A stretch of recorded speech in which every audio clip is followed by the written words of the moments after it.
Primero, gracias por invitar, porque nosotros en la sede de la Fundación del Bicentenario trabajábamos estos temas y a veces queremos tratar de propagarlo a los estudios que hacemos, a los trabajos que hacemos. Sin duda soy una persona netamente territorial, me gusta el territorio. Y digo esto porque en algún momento me hicieron saber, me dicen, ¿por qué te dedicas tanto al tema del territorio? Y bueno, porque es una cosa que me apasiona, debe ser mi formación política cuando andaba en lo electoral, entonces por ahí capaz que conocer el terreno me llevaba a todo esto. Pero vamos a mostrar un mapa, porque el año pasado nos invitan a la legislatura de la provincia de Tucumán a que llevemos parte de lo que tenemos nosotros en la Fundación del Bicentenario. A lo cual en algún momento nosotros les decíamos que lo vamos a donar todo a la legislatura y que nos agradaría mucho que ellos pongan un museo para contar el pensamiento y los movimientos políticos que tuvo Tucumán. Porque Tucumán tuvo pensamientos y movimientos políticos muy grandes que irradió todo Sudamérica. Entonces había que contar y había que decir algo.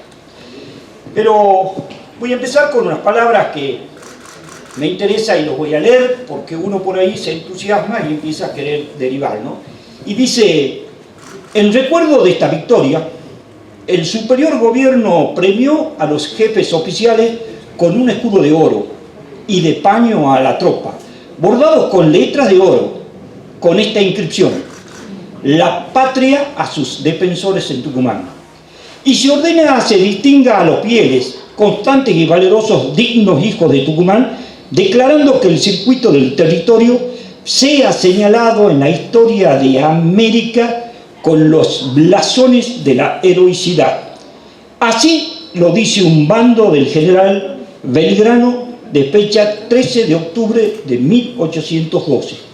Se puso a escribir Belgrano ese bando y decía: lo que yo he visto, lo que hemos visto todo, esto debe quedar, pero no tan solo para Tucumán, debe quedar para la América. Y uno anda por estos campos y se nota que la fiesta es provincial, pero solamente nos juntamos municipalmente. Entonces terminamos diciendo: ¿y la Argentina? ¿Por qué no celebra la Argentina? Hubo una vez un conductor que dijo, no sé, qué pasó un 24 de septiembre, que vienen a querer proponer una festividad. ¿Y la América? Mucho menos. Entonces, estos son los datos que uno empieza a querer sacar y a querer sacarlo a la luz. Acá hay un libro que es de la Secretaría de Educación de la Nación, a donde en este libro se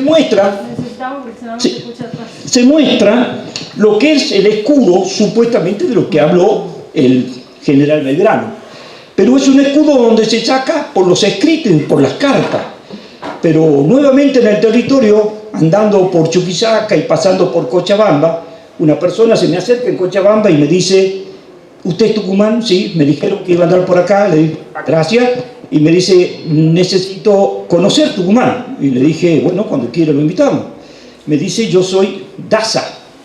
Daza, me suena Daza. Bueno, yo soy chosno de la persona que peleó en la batalla de Tucumán. Ah, sentate, te invito un café. Le digo: vení, ya empecemos a conversar un par de cosas. Y me dice: tengo unos recuerdos y tengo un escudo que el mismísimo Manuel Belgrano se lo dio a él. Y le digo: me estás mintiendo. Me dijo: no, y me lo trajo al escudo. Era un escudito chiquitito, que es lo que estaba hablando y ese blasón que decía. Por supuesto que esto era en el año 2011, y le dije: el año que viene la batalla de Tucumán, te invito, necesito que vayas a Tucumán y lleves ese pequeño escudo. Lo trajo, le pedimos permiso y nosotros le dijimos si lo podíamos bordar de la misma forma y lo hicimos bordar. Y ahí está, muy diferente al que se copiaba o que se dibujaba, porque solamente estaba la carta. Por eso cuando uno dice Tucumán está plagado en América, acá hay una parte. Encontré cosas en Perú también, encontré cosas en Cusco también, encontré balas, porque estas balas son originales, esta del campo de Vilcapugio. Estas son de la ciudad de Tucumán. Yo me gustaría, no sé si alguien, si te animas, por favor te pones acá, si puedes levantar esa bala y esa bala. Esas balas son de los patriotas. Levante esa. No le va a tirar nada. Esas son balas originales de la batalla de Tucumán.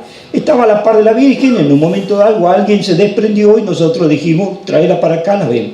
Y esta es bala de los realistas.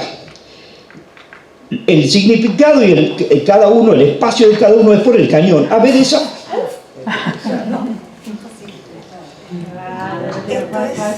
Tiene más fuerza, pero generalmente es difícil de levantar. Pesa mucho. Esa de los realistas y de los patriotas. ¿Por qué la traje? ¿Por qué quiero demostrar esto del peso? Porque vinieron mulas cargadas con esas balas a nuestra provincia, a la batalla de Tucumán. Y condice con lo que vamos a mostrar del mapa. Yo quisiera que muestres un poquito el camino que hicimos y cómo lo hicimos, porque debo agradecer la participación de los gauchos de la Madrid, que me fui, los visité y le dije, hay un camino que no está señalado, que no sabemos, que necesitamos sacarle un par de horas. Se animan a juntar unos caballos, unos amigos que puedan, subir el caballo y hacerlo al trayecto. Empezamos a trabajar, lo hicimos en camioneta primero, ellos vieron toda la disposición que podían tener y nos convocamos un domingo 24 de agosto y lo hicimos. Y aquí está, por favor, ¿lo podés poner? Al recorrido, ¿no? ¿Lo tenía el recorrido? No. El teaser.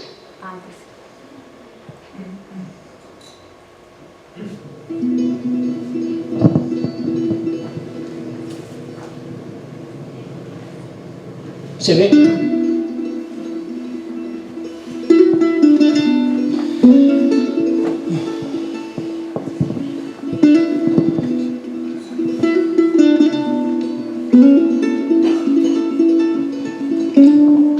Nosotros buscamos la reivindicación de nuestro general, Gregorio Arado de la Madrid, que consideramos que no aparece simplemente personificar, digamos, el cansancio, digamos, de aquellos realistas que como personas también los respetamos, los queremos, a pesar de que han sido nuestros enemigos. Haciendo esta cabalgata, nosotros vamos a tomar los registros de lo que les pasó a ellos y por qué ganamos nosotros la batalla de Tucumán. Entre eso, la quema de Gregorio Arado de la Madrid, que genera todo este desvío del ejército realista.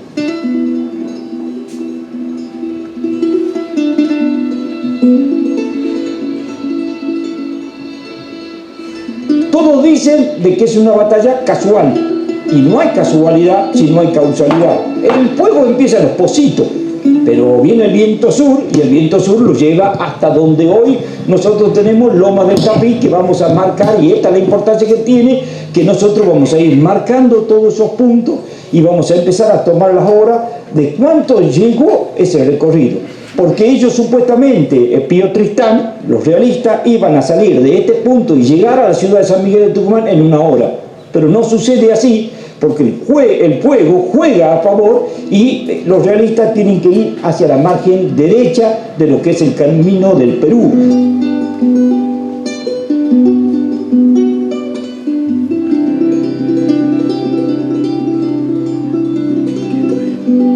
Entonces nosotros cuando lleguemos acá haciendo esto vamos a ver cuánto tiempo ha tomado y nosotros vamos a saber ahí a qué hora salió, porque hay registro de que llegó acá a las 11 de la mañana. Ningún ejército anda si antes no pasó un ingeniero y el ingeniero anda tomando medición porque el camino va y qué sé yo. Pero al incendiarse los pajonales dobla a la derecha y en ningún momento pueden volver. Era imposible porque se atascaban, tenían que seguir bajando y seguir bajando. La llegada después de esas horas de viaje, después de esa cantidad de cabalgada antes de una batalla es mortal, porque en qué estado está la tropa como para poder enfrentarse a nada, por más que hayan sido las cantidades que hayan sido, no estaban en condiciones de enfrentarse como con la frescura que hubieran sido si venían cargando cuesta abajo. Claro. ¿No? Y por un camino real. Claro, si venían cargando cuesta abajo, nos llevaban puestos.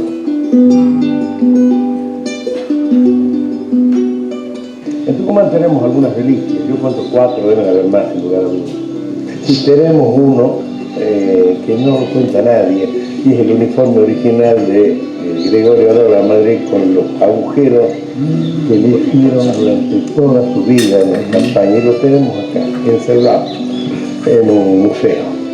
Acá hay un hecho, acá hay cuerpos, acá hay sangre de patriotas, acá hay un... Tucumán es un cáliz, si lo quieren llamar de esa forma. Entonces no podemos olvidar lo que ha pasado el 24 de septiembre, de la cantidad de gente que ha dado la vida, ha peleado, ha entregado sus posesiones, de los que venían ya de Jujuy, como se va a escuchar en un pequeño relato que tenemos, que ya venían. Sigue hablando, sigue contando, ya está terminando porque es un teaser, nosotros después tenemos para hacer una película de eso, si Dios quiere, porque creo que es fundamental marcar mucho de lo que ha pasado. ¿Me podés poner el mapa? Nos vamos al mapa para empezar a verlo, del mapa que hablamos, pero quisiera que primero me hagas un zoom en el mapa de Mendizábal. Hay un mapa que lo vamos a mostrar, que es de Francisco Mendizábal, que es del año 1815, de una persona, ingeniero, realista, y este ingeniero realista hizo, que me dice mi hija que no es un mapa, sino es una, es un esquema, porque no puede ponerlo dentro del mapa, que después lo vamos a ver, pero empezamos a verlo, ya ponemos eso, ponemos el mapa de ese. Supuestamente este mapa lo hace Mendizábal con los testimonios que le dan los realistas, Pío Tristán y las demás personas. Supuestamente esta es la ciudad de San Miguel de Tucumán. Él hace un río acá, podemos entender que es el río Salín, cerca del Parque 9 de Julio, cuando podíamos entender esto, pero bueno, después él hace una mirada cómo ha sido la pelea y en qué territorio ha sido la pelea. Si esta es la Plaza de Independencia, vamos a poner la 24 de septiembre acá, y acá está la avenida Mate de Luna. O sea, él dice que ha sido en la zona, digamos, suroeste de lo que es nuestra ciudad.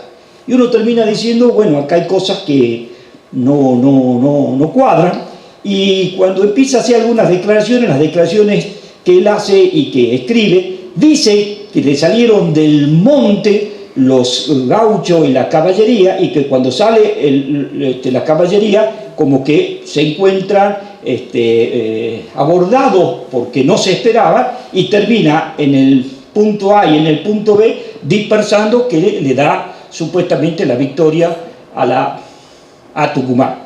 Después, si me muestras abajo, este es el oeste, toda esa parte del oeste, pero lo pone a Lules acá. Él lo pone a Lules acá, cuando Lules, sin duda, está sobre esta margen. O sea que ahí hay algo que no lo puedo entender muy bien el mapa, pero si vuelves arriba, amor, el mapa tiene 56 manzanas. Este mapa tiene 56 manzanas. ¿Qué me significa que tenga 56 manzanas? Si estudiamos y vemos Ibatín, Ibatín estaba con 56 manzanas. Pero cuando viene la ciudad para acá, años posteriores, tiene 81 manzanas, 9 por 9. Ahora sí, me gustaría que vamos al mapa de Antonio Correa. Antonio Correa es una persona del año, que en el año 1887 hizo a plumín el primer mapa de la provincia de Tucumán. Un mapa que es una locura verlo, sacarle una foto, ampliar, tiene tantos detalles que es impresionante. De ahí sacamos nosotros el lugar preciso de donde estuvo en la encrucijada Manuel Belgrano en Burruyacu, y el delegado comunal Isitas Morel, por supuesto estaba contento porque dice, ahora sí tengo con un mapa la posición justa, así que me voy a trabajar en eso, y se empezó a hacer lo que hoy está en la encrucijada, la posición de Manuel Belgrano. En ese mismo mapa también nos habla él, pero bueno, 1887, después llega el centenario de la batalla de Tucumán, y Antonio Correa regala ese mapa a los tucumanos y a toda la historiografía para que tengamos detalle de lo que es este mapa. Y él explica puntualmente qué son cada una de las partes. Y claro, acá él pone que la batalla puntualmente ha sido en la zona oeste, suroeste de la ciudad de San Miguel de Tucumán. Francisco de Mendizábal pone que fue acá y Antonio Correa pone este punto. Entonces, ¿qué hicimos nosotros? Con este mapa, que lo teníamos en una muy buena imagen para hacer una escala, nos vamos al mapa del territorio, por favor.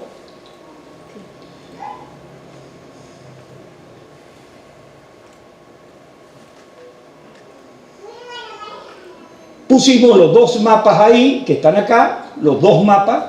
Pusimos la explicación esta acá.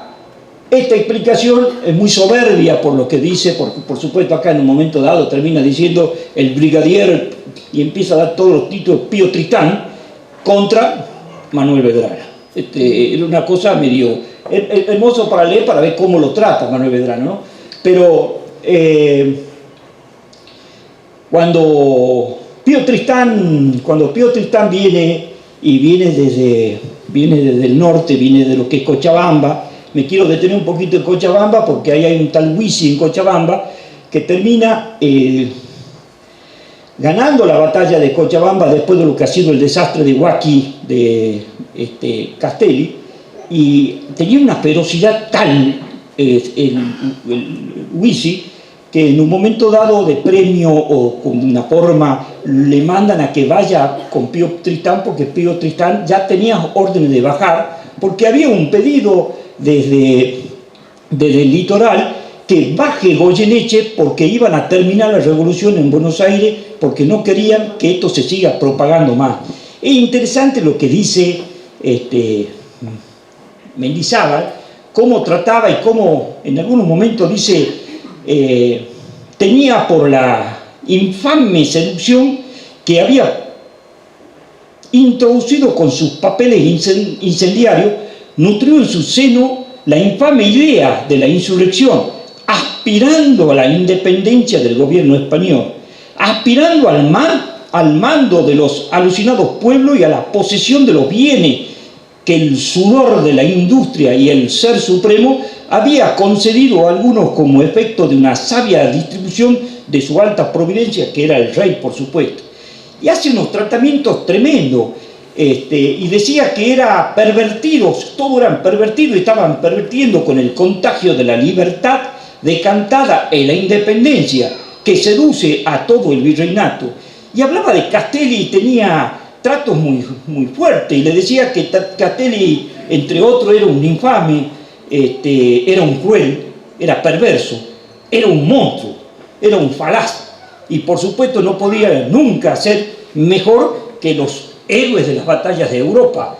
Este hombre, el que escribe este libro, escribe con mucha pasión y mucha fiereza para la independencia que querían nuestros padres de la patria. Pero cuando se le acerca Huisi a Pío Tristán lo pone en una caballería en una orden de vanguardia, que vaya adelante de lo que era el ejército que bajaba los realistas. Pero como era tan feroz y tenía tanta fama de ser un muy buen guerrero, él decía, con la sola presencia empiezo a caminar. Claro, cuando pasa por Salta, pasa por Jujuy, estaba el éxodo, pasa por Salta, no tiene resistencia, se ceba, y cuando se va cebando empieza a bajar, hasta que en un momento dado llega a Tucumán y llega a Tranca. En Tranca 3 muchachos, 3 gauchos, los Figueroa, con un par de personas más, lo toma prisionero, porque lo venían siguiendo, lo venían viendo, le salen del monte, lo toman prisionero, lo atan al caballo y lo ponen.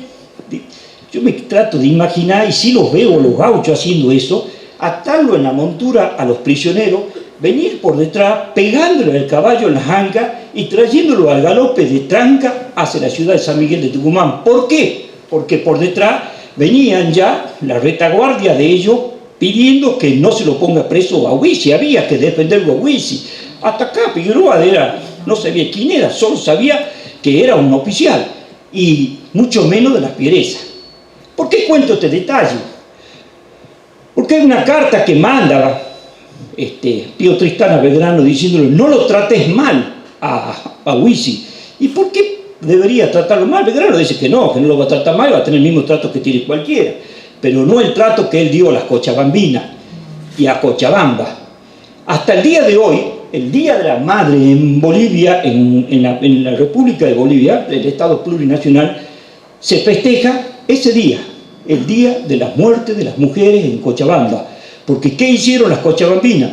Salieron a pelear porque todos los hombres ya habían perdido batalla y estaban escondidos en distintos lugares. Entonces ellos dijeron: nosotros salimos. Dio tal muerte, tal Huisi Vigoyeneche, que al día de hoy, el Día de la Madre en Bolivia, se festeja el día de la batalla. Pero bueno, hasta acá Huisi está preso en Tucumán. Y esto significa que tiene mayor apuro de venir Pío Tristán a Tucumán y sacarlo, porque sabe que va a tener malos tratos, porque sabe el carácter y porque sabe que alguno le va a cobrar. Porque en Tucumán hay hombres como Daza, que era el hombre que nos entregó este escudo, su tataranieto.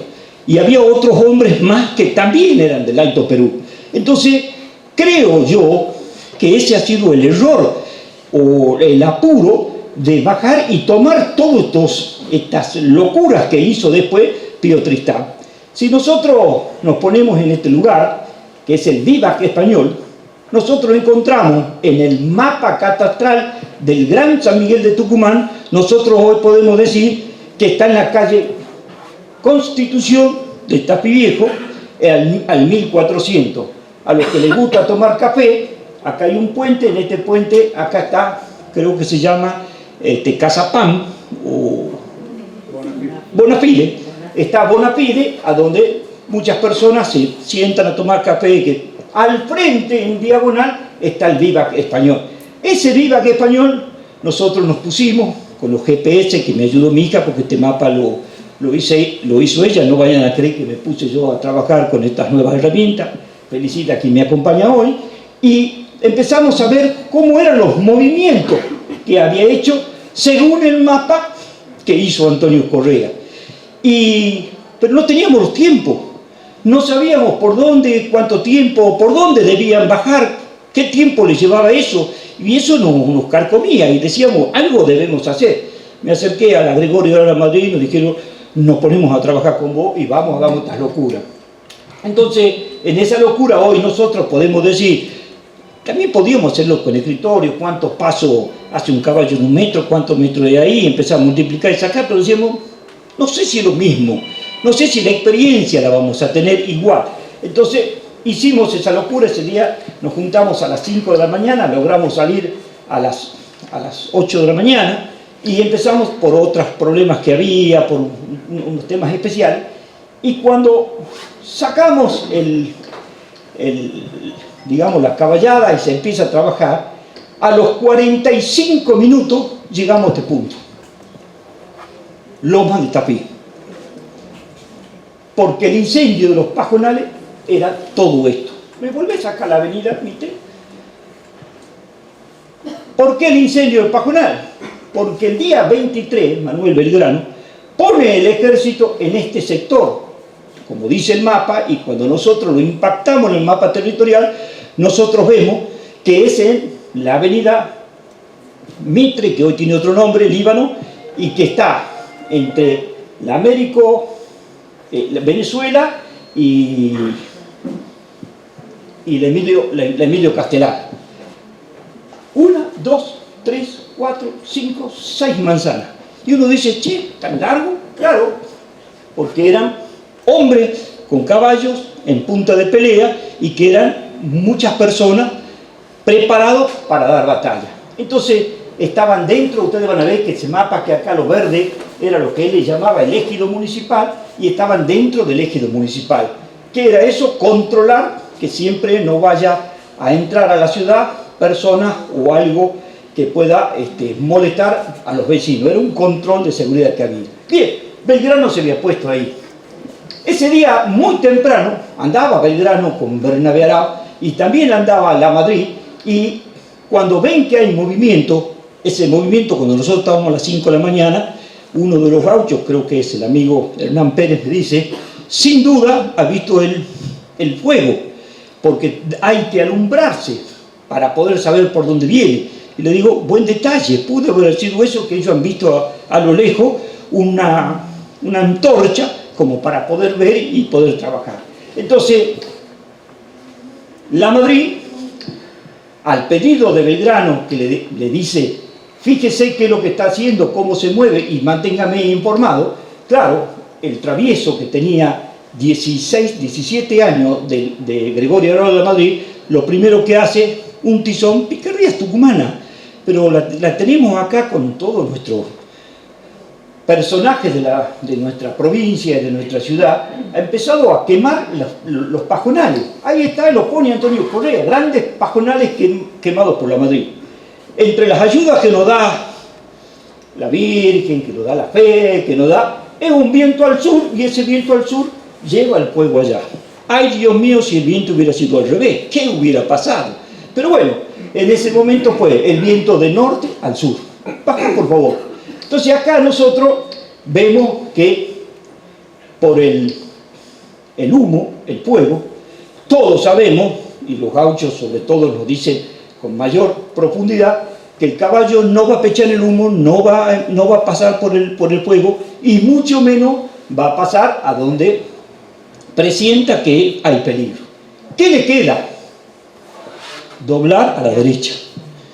Pero he aquí que también venía otro convoy por detrás que traían los pertrechos y cuestiones personales de todo el ejército realista, que en vez de agarrar a la derecha, agarra a la izquierda. Que después contamos eso. Pero los realistas, Pío Tristán, agarra hacia la derecha. Subime, por favor. 45 minutos de haber salido, ya empieza a caminar un tránsito que no conocía, porque ellos iban a entrar por la Puerta Grande e iban a venir a la ciudad de San Miguel de Tucumán por la Puerta Grande. ¿Cuántos kilómetros hay de acá a acá? 11 kilómetros. ¿Cuánto dura eso? 1 hora 30, 1 hora 20. Entonces, si ellos a las 10:30, 11 de la mañana estuvieron en el campo de la carrera y nosotros vamos a hacer después el resto horario, ellos entendían que en 1 hora y media iban a estar en la ciudad. Según el horario que yo saco, ellos querían llegar a la ciudad todavía de noche. O sea, iban a dar una emboscada, porque era una cosa fácil. Era un ejército de Belgrano que venía en retroceso, venía perdiendo, digamos, en huida. Un ejército que ya estaba vencido en Huaqui, que era imposible que se pueda regenerar de nuevo. Pero bueno, yo creo que estos errores los tiene por la necesidad de ir a buscarlo a Huici, que no dejaba de ser alguien poderoso para él. Toman ese camino y acá tienen un error tremendo. El error que tiene, que en vez de venir por la margen derecha de lo que hoy le llamamos el Camino del Perú, van por la margen, venir por la margen izquierda, van por la margen derecha. ¿Qué han dejado en el medio? Los canales que nosotros vemos, el desagüe de Tapi Viejo, el desagüe ¿cómo se llama? Del pedemonte de nuestra montaña, quedó a la izquierda y a la derecha la montaña. Pero claro, venían cargados de tabalas, por eso le hemos hecho que la levanten a la bala, porque ellos venían con cañones y con muchas balas de estas, aparte de otros pertrechos que tenían. Y acá hay un problema. ¿Lo podía achicar un poquito, no? Cuando él hace esto, en ningún momento puede ingresar. Hoy yo puedo decir, mira, no pudo entrar por la avenida Perón, agarrar Belgrano y venir por 25 de Mayo, pero tampoco pudo venir por Mata de Luna, tampoco pudo venir por Roca. Hoy en el territorio oeste puedo ponerle nombre a la avenida e imaginarme mucho más fácil. Y uno dice, ¿y por qué? Y claro, ¿por qué? Haceme zoom aquí, por favor. Porque acá te dice Ciénaga de Manantial de Marlopa. Todo esto son arroyos del manantial. En un mapa actual te marca todo lo que es el río. Y en el mapa de Antonio Correa, también lo marca. ¿Me puede achicar un poquito? Pero miren eso, todo es agua, todo es agua. Ellos vinieron por acá. Otra cosa hubiera sido si venían por este mar, que rápidamente iban a entrar para lo que es el este y podían entrar por el norte, como según lo tiene entendido Mendizábal. Pero bueno, no ha sido así. Antonio Correa nos dice, achiquemos más. Nos dice Antonio Correa que vienen, pasan. Y claro, acá hay un tema interesantísimo, porque pasan por Yerbabuena. ¿Y por qué lugar de Yerbabuena? Pasa por la calle Zavalía, según este mapa. Yo vivo a 2 cuadras de la calle Zavalía, me agarraba la cabeza y decía, nunca supe, qué vergüenza, ni siquiera me pude imaginar que han pasado por acá. ¿Qué nos pasó? Dije, bueno, esto es lo lindo de poner la territorialidad. Acá la calle Zavalía. El intendente de Yerbabuena se involucra, como se involucra el intendente de Tapiviejo. ¿Por qué se involucra? Porque justo donde ellos han hecho el codo, hayan hecho un monumento a Monteagudo. Entonces tiene mayor valor el monumento de Monteagudo. Y el municipio de Yerbabuena, ¿por qué? Porque le cuento que en uno de los libros de Paul Cusack, que eran unos documentos, unos archivos que tenía, termina, o él dice sobre la batalla de Tucumán, que la angustia que han tenido los ciudadanos de Tucumán, porque era una batalla a perder, subían a los techos de sus casas para ver el ejército ondeante que pasaba por las campiñas de Yerbabuena. No lo dije yo, lo dijo Paul Cusack, 1900, contemporáneo de Antonio Correa. O sea que es una mirada interesante. Cuando le cuento esto al intendente Yerbabuena me dice, listo, nosotros teníamos una historia de 75 años, ahora podemos empezar a trabajar y decir qué pasó por acá, por dónde. Me dice, pero son los realistas, no son los patriotas el paso. Bueno, son las consecuencias de lo que hicieron los patriotas, lo que pasaron los realistas. O sea, acá ya empieza como a perder la batalla o a ganar la batalla los patriotas. Entonces tiene un doble sentido y un buen trabajo que podemos hacer. Achicalo más. Y baja, y pasa por el manantial. Y en el manantial se lo nombra todo, absolutamente, todos los espacios. Y cuando uno anda por ahí, puntualmente por el barrio San Martín, cuando uno entra, digamos, del sur al norte, a la mano izquierda, si uno hace una cuadra y media, uno ve unos tremendos zanjones que después tenemos la foto, y uno dice, porque eso está igual porque son tierras de la universidad que no hay ninguna edificación, ne hicieron ninguna. Entonces, pero uno dice, ¿la podemos poner a la foto? ¿La podemos conseguir o no? Entonces uno termina diciendo, bueno, esto es lo que ellos no podían cruzar de oeste a este. Ahí está el zancón. Entonces, esto es una foto reciente. Estos ríos hoy ya traen poca agua y cada vez traen menos agua. Pero este cañadón es lo que ellos no podían cruzar. Entonces, volvamos. Estas son parte de nuestra geografía, los tártaros. Pero vamos a esto. Venían por acá, pasan por el manantial. ¿Dónde está el manantial? ¿Me puesto el mapa de Correa? Acá. Perdón, Jorge. Es el nacimiento del arroyo manantial que se nutría de muchas vertientes que se han ido secando porque, bueno, ya más arriba se extrae mucha agua. Es lo bueno del mapa que acabo de hacerlo saltar a un historiador del manantial y que va a terminar después invitando para que haga los aportes necesarios y que empiecen a escribir pequeños libritos porque es necesario territorialmente donde vivimos y que alguna madre o algún hombre o alguna familia diga por acá pasaron y estuvieron y empezar a hablar de nuestra historia porque todo nuestro territorio humano es parte de la historia. Por eso no se pudo quedar callado. Aplausos para vos. Pero bueno.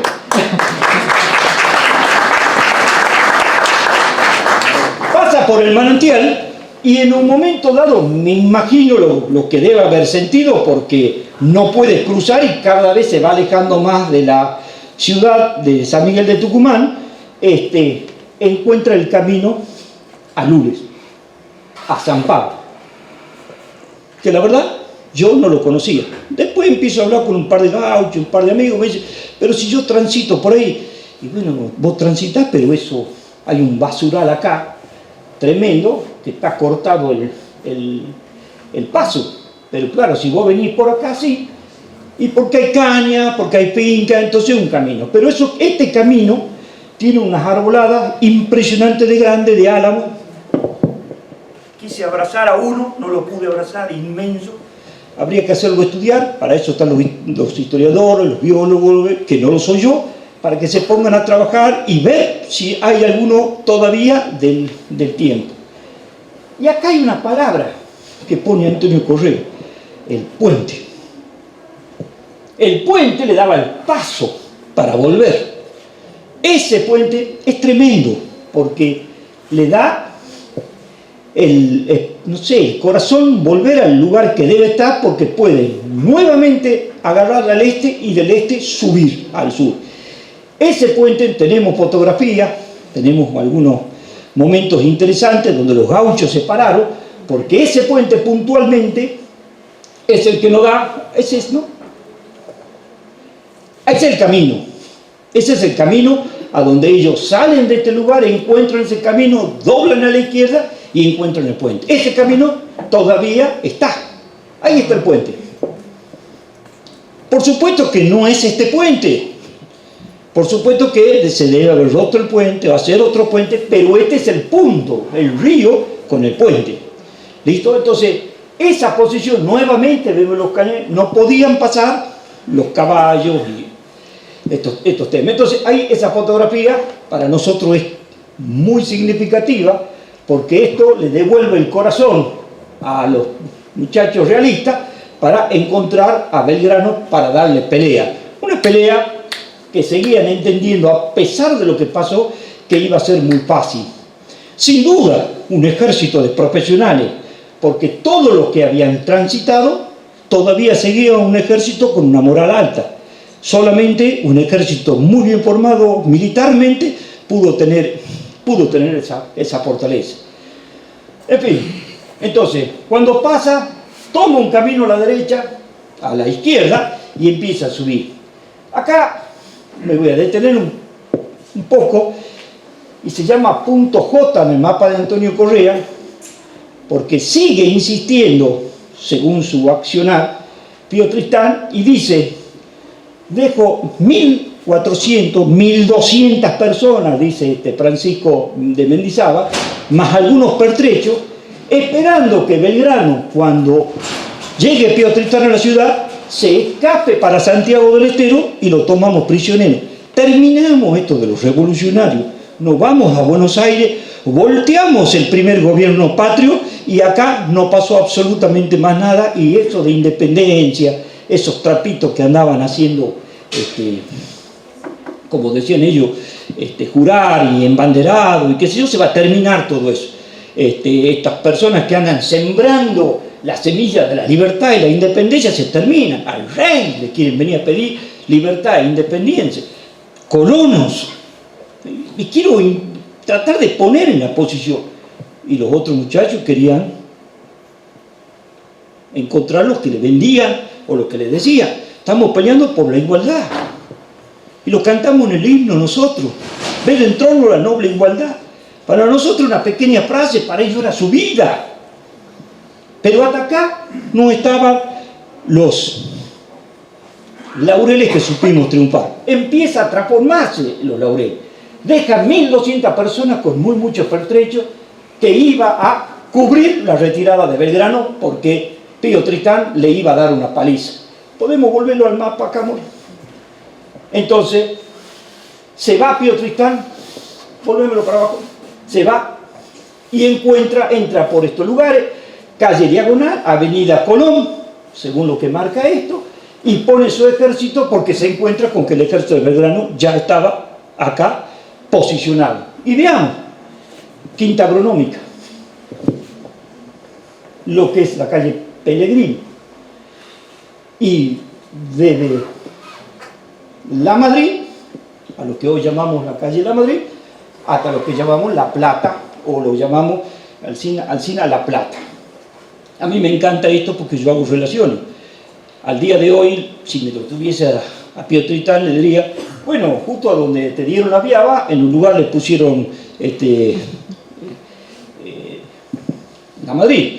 Y por supuesto, la otra es La Plata, porque de ahí salieron todos los doctores pensando en la independencia, porque ya estaba poniendo desde ahí el veneno de la libertad de independencia, que era Sucre, La Plata, y de ahí estuvo Moreno, Pasos, Monteagudo, entre otros. Entonces, si lo tuviese hoy a Pío Tristán, le digo, pero mira lo que es la ironía de la vida, algún tucumano le ha puesto todos estos nombres, pensando en que aquí, vos no ibas a pasar. Pero bueno, nos venimos a verlo los patriotas, y los patriotas también, pero solamente que los patriotas se ponen en esta formación. Y esta formación, por supuesto, esta es la caballería, esta es la parte central, y acá hay una reserva, creo que están los santegueños en esta reserva, acá en este sector están los tucumanos, los catamarqueños, los salteños, los jujeños, parte de los porteños, pero supuestamente eran personas que no tenían buen armamento, solamente cuchillo, pero no un cuchillo de guerra, porque uno puede pensar en un AK-47, en un cuchillo, en un machete, no, eran cuchillos cortos de filo con que ellos andaban y cazaban, porque cuando no podían entrar a la ciudad, porque la ciudad tenían cierta, que la ciudad no los contenía, porque las escuelas en esos momentos no eran los fuertes, los gauchos o las personas del territorio se retiraban y aprendieron a sobrevivir comiendo, cazando, pescando. Y claro, a ellos mismos les terminaban después diciendo, tenemos personas que vamos a pelear, y por cierto, en esa pelea y en esa lucha hay que dar muerte, hay que dar una batalla. Lógicamente, un cuchillito así, con el armamento que tenían los patriotas, perdón, los realistas, sin duda, lo dice la Madrid de una forma tan hermosa, tan linda, porque él dice, en un momento, en el pasar del libro, dice, yo los veía a los gauchos, y los veía a las caballerías tucumanas y la caballería salteña, y los veía, Chocolate Sarabia, los veía, dice, cómo jugaban con el ejército realista. Los pialaban, con las boleadoras, los bajaban del caballo, se bajaban, le daban muerte y volvían a subir, volvían a trabajar. Pero claro, era el propio de la supervivencia del gaucho, del hombre de campo, que no sabía y tenía un arma muy chica, mientras ellos tenían un gran tipo de armamento.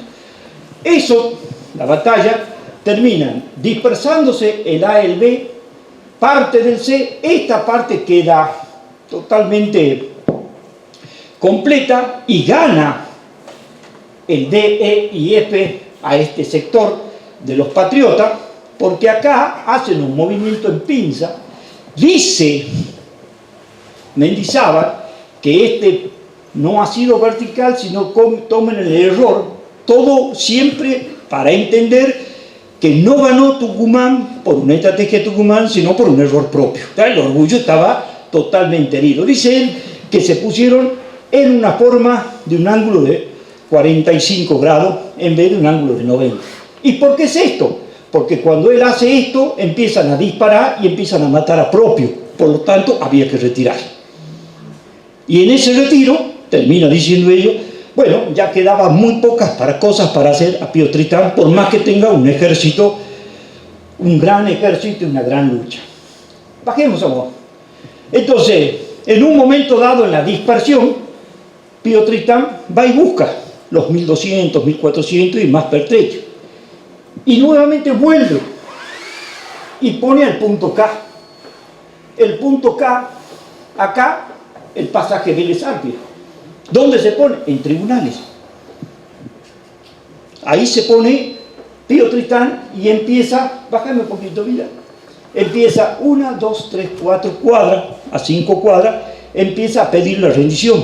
Y ya está ahí Díaz Vélez, que cuando fue a mediodía, los primeros bombardeos, los primeros datos, las primeras batallas, los primeros tiros, En un momento dado dejan el campo suelto, cuando se va también para allá Pío Tristán, Díaz Vélez toma todo el armamento que había acá y lo pone ahí.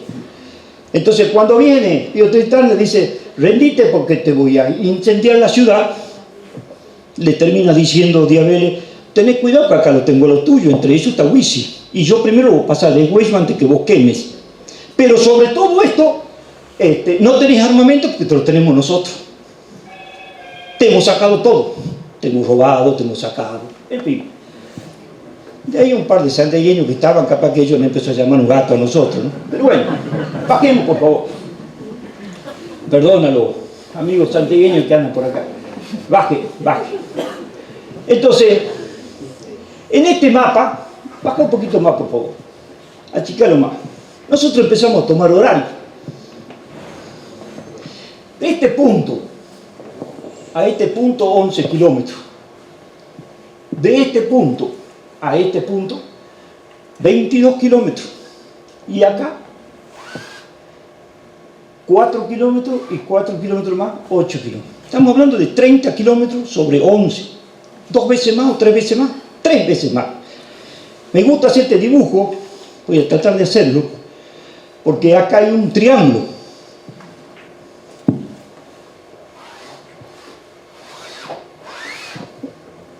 Ese triángulo es fascinante, porque ellos pensaban caminar sobre un cateto, pero no, terminan transitando por un cateto y una hipotenusa.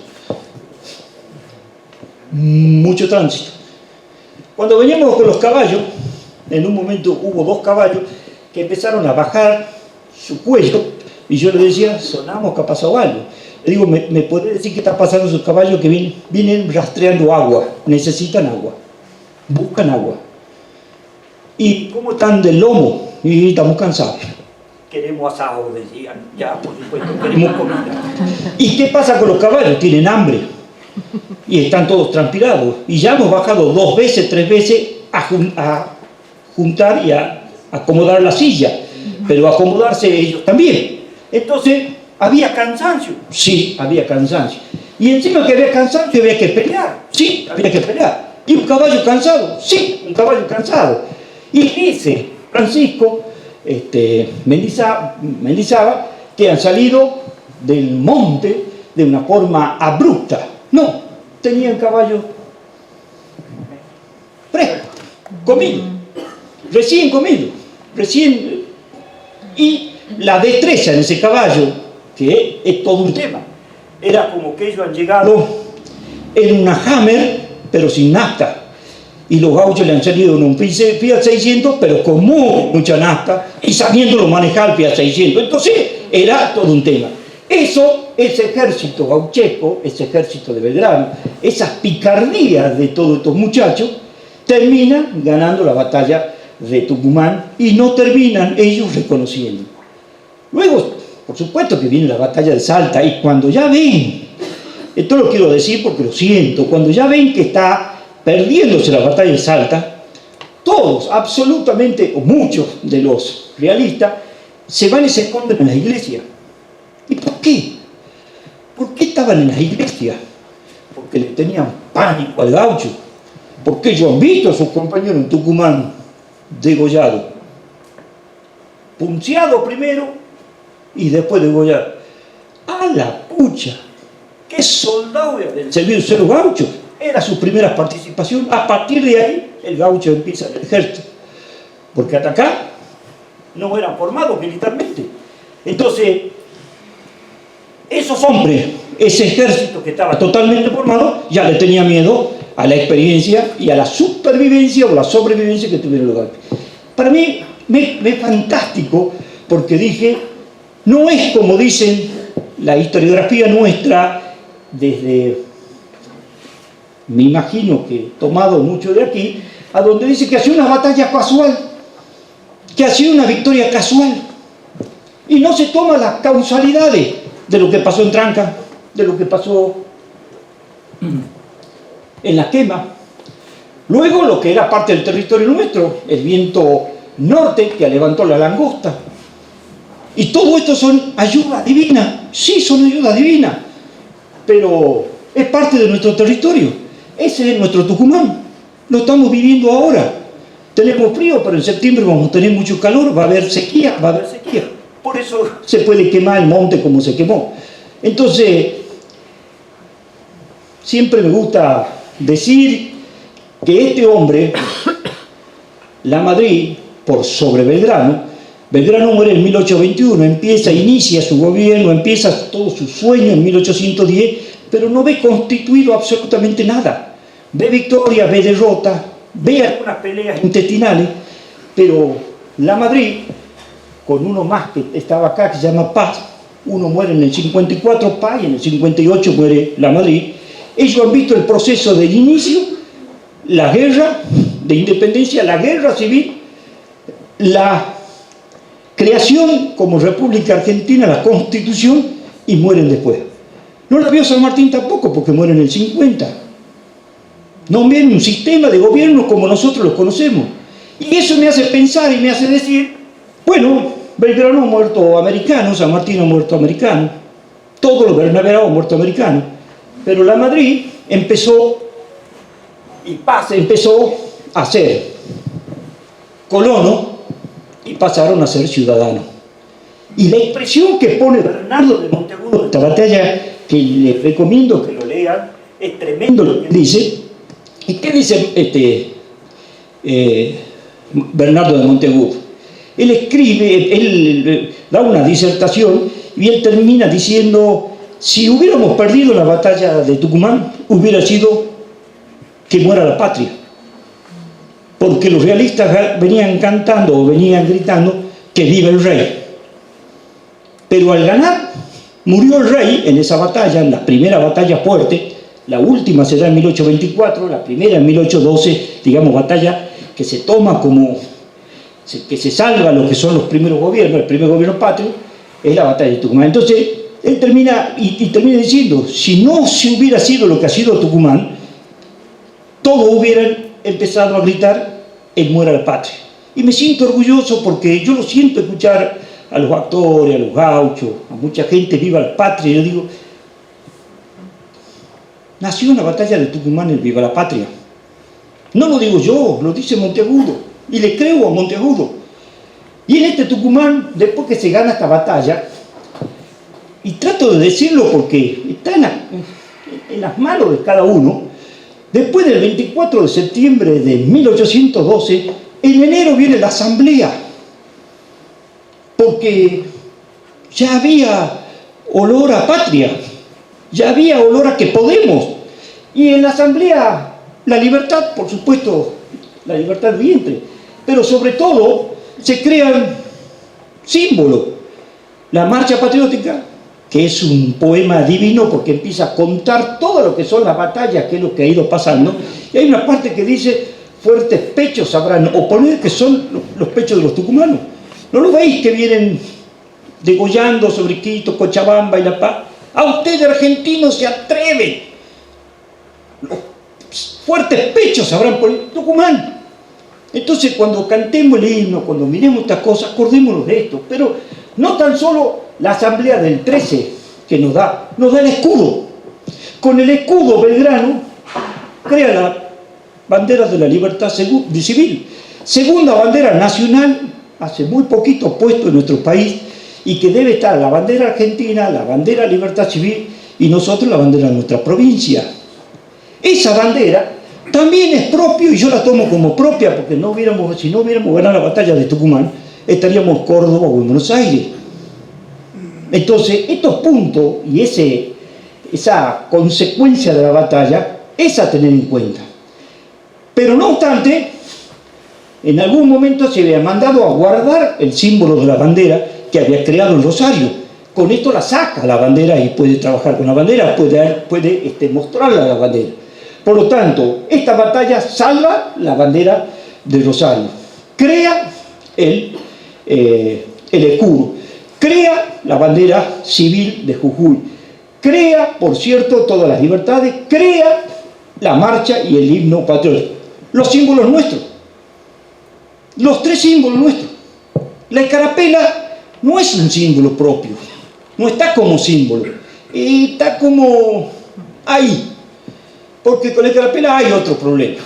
Eso es otra charla que me gustaría en algún momento darla si es posible, pero bueno, pasa. Entonces, a partir de ahí, Tucumán es grande. A Dios gracias pude andar por Ecuador, Perú, Bolivia, anduve por Chile.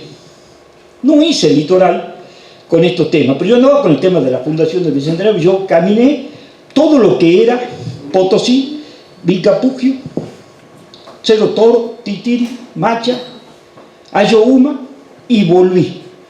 Todo lo que hizo Belgrano lo hice caminando, por supuesto con una camioneta por detrás, pero íbamos haciendo este camino. Cuando uno ha hecho este tránsito, yo me sentí orgulloso de estos hombres, de estos luchadores, de estas peleas, y cómo no rendirle homenaje y cómo no pedirle a todos los tucumanos, que por eso creo que la convocatoria que tenemos hoy, que debemos salir, y sobre todo los chicos que van a ser profesores de historia, a los cuales agradezco un montón que hayan venido, es decirle, pongan lo grande que ha sido esta batalla, porque en todos esos lugares, todos esos países que yo fui, cuando yo decía, ¿cómo le va? Soy Jorge Mendía, Fundación del Bicentenario de la provincia de Tucumán. Tucumán. Acta de la Independencia. Independencia, claro, Tucumán, Provincias Unidas de Sudamérica, pero venga, un abrazo, Tucumán. Se le cuadran a Tucumán, porque está en el subconsciente de todas estas personas que uno va a ver, historiadores, estudiosos, profesores, documentistas. Entonces, fuerza a la batalla de Tucumán. No es una celebración no solamente municipal ni provincial, debemos hacerla nacional, y cuando sea nacional, americana.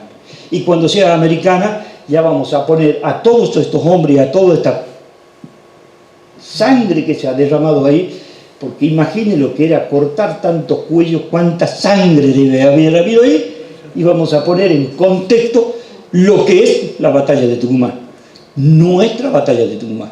Por ahí ando chamullando a los historiadores que les interesa el turismo. Che, acá pone una pantalla, che, acá pone un QR, che, acá un rancho de... Pero contala la historia, porque tenemos cada camino para contar y no lo sabemos. Entonces quiero rendir homenaje a mi hija que me hizo el mapa, quiero rendir homenaje a los gauchos de la Madrid que se han animado a hacer estos 30 y tantos kilómetros y chuparse todos esos calores que tuvimos ese día. Y por cierto, decirle y agradecerle mucho a la legislatura de Tucumán, porque la legislatura de Tucumán nos pudo ayudar a que nosotros hagamos este mapa y que nos empecemos a poner en valor para lo que nosotros... Este mapa se lo vamos a dejar, no sé dónde está, pero... No, ese es un grande... Bueno, hay un mapita que tengo por acá. Los tucumanos, los santiagueños. Acá. Sonamos, digo usted. Entonces, te voy a regalar este mapa, mi estimado director. Quiero agradecerte. No puedo encontrar un papel mejor porque el papel, la impresión no la pueden hacer y tampoco lo iba a hacer chiquito. Y quiero regalarte este mapa de trabajo, al efecto que después lo podamos encuadernar, poner, trabajar, ver, y ya tiene cuadras y pasajes en cada lugar a donde estuvieron los realistas, los patriotas, y por cierto, para que sintamos el territorio como debe. Muchas gracias por la palabra.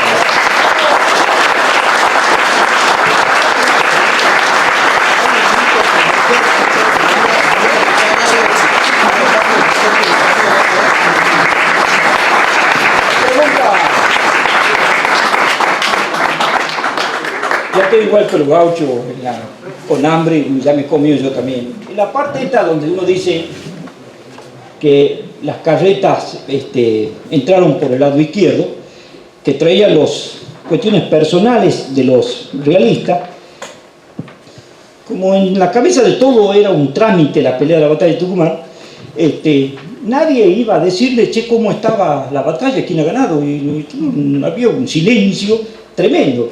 pero era propio porque todavía estaba todo confuso quién ha ganado y quién no. Entonces, y acá lo pone, dice, dice, convoy español entregado a los patriotas el 24 por la tarde. Porque decía, bueno, si nadie nos ha dicho, pero si te están a ganar, te imaginas que a Belgrano le va a ganar. Entonces, entraron por la calle 25 de Mayo y llegaron hasta la calle 25 de Mayo y Mendoza. Cuando un número más o menos de 25 patriotas, ven que viene un convoy y dice que miércoles pasado acá se van y los otros se encuentran con que no han ganado los realistas, han ganado los patriotas. Entonces, bajate, esto mío, mulas cargadas de oro, mucho ropaje, bueno, las cuestiones personales de cada uno.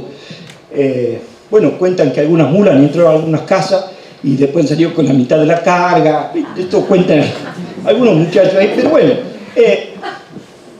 propios del ciudadano ya y del tucumano, que miércoles ya acabamos de ganar una batalla que era imposible.